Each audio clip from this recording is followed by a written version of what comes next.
Sorry, I think my video stopped again.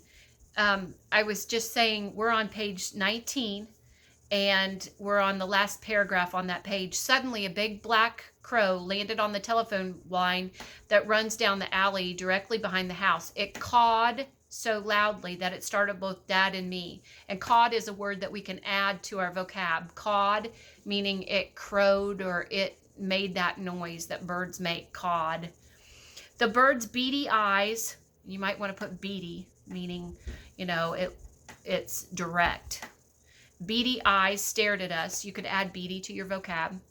Its fat black body so huge and heavy that the wire which held its weight sagged under it. And if you want to add sag too, the wire sagged, meaning it hung low. Instead of being taut and straight, the wire sagged. It cawed loudly again, then twice more. And Dad looked at the crow and put his hand on my shoulder, squeezing a little too hard. "You want to get at this boy?" Dad said, his voice sounding like a stick breaking. Dad didn't yell, but his voice was cold and hateful. "You guys peck the eyes out of babies, don't you?" Dad asked. I never heard him sound so mad. "You would love a shot at this boy's eyes, wouldn't you?" The crow cawed again, as though answering Dad's question. And to my dad, I am sure that caw sounded like, "Yeah, that's right. What you gonna do about it?" Dad cussed. Dad muttered, although only one crow sat there staring at him. "Black Rainbow, Dad said, his words low but filled with that same hard anger. Mom had been drinking a glass of iced tea, and the glass sat on a small table at the deck. Dad noticed it, still half full of melting ice cubes and reddish-brown liquid, and suddenly Dad grabbed the glass and in one frantic, violent motion threw it hard at the crow. And he cusses again. Dad grunted again as ice cubes and tea soared out, arcing into the air, and the glass, as it shot from a cannon, flew toward the crow. The throw had such force that Dad nearly lost his balance. The glass hit the wire, exploding no more than a foot or two from where the crow perched. Perched could be a vocab word that we would add. Perched meaning sat. Glass shout, and you're going to put the meaning next to that word too. So perched and then meaning sat. Glass showered down onto the pavement below, and the crow quickly unfolded itself with more of a screech than a caw. It disappeared over the neighbors' rooftops. Dad watched the crow fly away and looked at the broken glass on the pavement and breathed deeply and slowly as if trying to quiet and steady himself. He turned to me and he spoke. The rage in his tone, the anger in his tone. Rage means anger. His rage in his tone was gone, replaced by a sad, slow, tired voice. "What if I hadn't been here?" I could hear his fear. "What if your mom ran in to grab that phone, planning to only be gone a minute or two, and that devil had taken your eyes while she was gone?" He paused again, breathing deeply. "You can't protect yourself at all. How can your mother or I or anybody ever keep you safe? My God, Sean, you'll never be safe. How can we protect you? You're helpless." He turned away and spoke. "Hopeless." Then he added, so softly that I could barely hear, "Maybe you'd be better off if I ended your pain." Is Dad going to try and kill him? That's how Sean is starting to think that's what he means. We sat there quietly, and I thought about what my dad had said. I had no idea what he meant, but it made me feel strange and a little nervous. So I tried to put it in the back of my mind.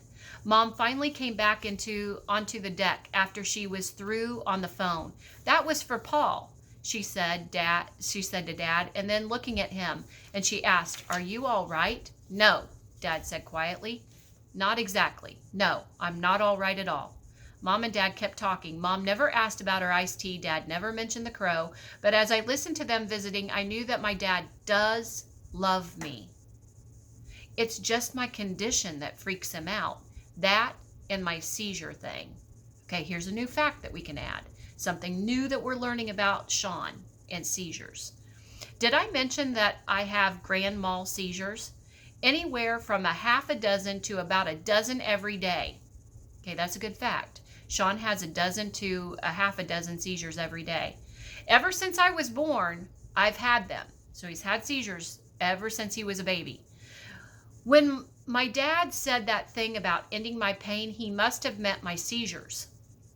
When I was little, they were painful and hard to live with. A big seizure just kind of grabs the insides of your skull and squeezes, and it feels as if it's twisting and turning your brain all up and down and inside out. Have you ever heard a washing machine suddenly flip into that bang, bang, bang sound when it gets out of balance? Or a chainsaw when the chain breaks and gets caught up in the gears, or an animal like a cat screeching in pain? Those are what seizures feel like. When I was little, when I first started having them, I felt like a machine breaking or an animal with my guts spilling out. When I was young, my seizures were really terrible, and it was back then when I was little and the seizures were so bad that my dad was still around. He used to see me having seizures and hold me while I spazzed out, twisted up, jerked all around, and screamed. I remember when I was about 4 years old, in the month or so before he left our family, I'd see his face after I'd come back from a seizure, and he'd be holding me, and his eyes would be so sad looking. He couldn't stand to see me go through pain. He couldn't bear it. He still can't, but I think it's getting worse. It's like he's going to explode, just like the glass did. This incident last week with the crow is the first time that I've ever seen Dad act like that.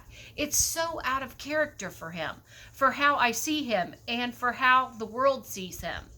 In ways, Dad is nothing like he appears to be on all those TV talk shows. And in other ways, he's exactly like he seems on them. Sincere and smart and compassionate. Okay, those would be great facts that we could add to our reading right now. So we're looking for those 50 facts about what we know in the story. And Sean sees his dad as sincere, smart, and compassionate. And compassionate might be a word that you might want to add to your vocab list too. That's on page 23. The truth is that my dad is a complete jerk and a great guy. That's a great fact too. My dad is a complete jerk and a great guy. Those are great facts. Add those. He is ugly and handsome, charming and cruel, funny and angry. My dad is your basic, slightly smarter than most human being. He comes fully equipped with a lot of the best and the worst stuff available on most models. My dad is Sidney E. McDaniel. It's a great fact that we can add. Sean's dad is Sidney E. McDaniel. You probably have heard of him, and if you haven't, you've been neglecting your basic daily requirement of TV yap crap. You know, talk show, Sidney E. McDaniel. Does Pulitzer Prize ring a bell? Yeah, that's Sidney E. McDaniel, the one who wrote the poem about him and me that won him a Pulitzer. Okay, that's the end of chapter 4. So let's add some facts about what we know about the story so far. Okay, we know that Sean McDaniel is the main character, and his dad now we know is Sidney E. McDaniel, and he's famous. He's a famous guy for writing a poem, and it won him the Pulitzer Prize. And that might even be something you want to put in your vocab. What is a Pulitzer Prize? Okay, that's something that we can look up. And he also describes his dad as ugly and handsome, charming and cruel. So funny and angry. So those are all facts that we could add to our fact list about our book. We should be getting at close to 20, 25 facts, maybe even 30. You may have more. No fact is too little. If it helps you remember the story, then that's a great thing to put in your notes. Okay, so on your Google Doc, you have Stuck in Neutral, 50 facts. If you want to go up to 70 or more, I'm going to give you some extra credit points for those. And then you're going to add to your questions. So what are some other questions that we have about this? So why did Dad write a poem about Sean? How did Dad get famous? Those are all questions that we might want to ask, or maybe you have some other ones that you want to ask. And then we've got the vocab that we're continuing to add.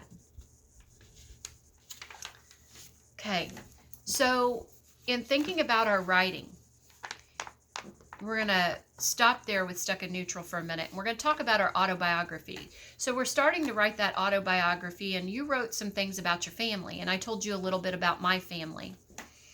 And I told you I would share a picture of my kids with you also, and my template. And you'll be able to use that to help you write your autobiography. But all good writing starts with a hook.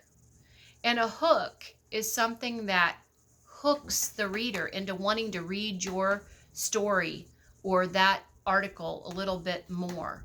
So a hook can be several different things. So a hook your writing could start with a question, a fact, a statistic, an onomatopoeia, and that's a sound, boom, crash, whatever.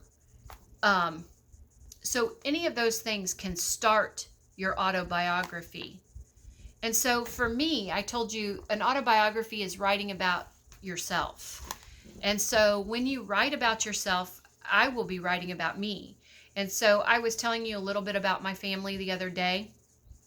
And so I might start my autobiography with, have you ever had a basketball game in 4 different cities on 4 different, have you ever had 4 basketball games in different cities on the same night? Question.